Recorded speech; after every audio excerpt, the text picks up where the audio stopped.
మధ్య ముఖ్యమంత్రి గారు ఏదో అన్నారండి, మండదా అక్క, మండదా చెల్లి, మండదా అన్న, మండదా తమ్ముడు.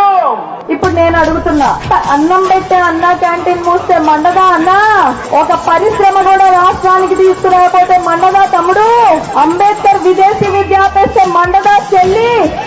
కరెంటు ఛార్జీలు 7 సార్లు పెంచితే మండదా అవ్వా?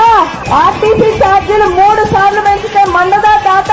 చంద్రన్న ఇచ్చే సంక్రాంతి, రంజాన్, క్రిస్మస్ కానుకలు ఆపేస్తే మండదా పిన్ని?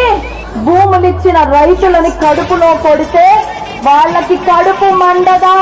అన్నపూర్ణగా వెలసిల్లిన ఆంధ్రప్రదేశ్ కి రాజధాని కూడా లేకుండా చేస్తే ఆంధ్రులకి మండదా? రోజుకి 18 గంటలు మన రాష్ట్రం కోసం కష్టపడి ఇంతమంది యువత భవిష్యత్తు కోసం నిరంతరం తపన పడే నాయకుడు చంద్రబాబు నాయుడు గారిని 53 రోజులు అన్యాయంగా జైల్లో వేస్తే మాకు మండదా అని సభాముఖంగా అడుగుతున్నా.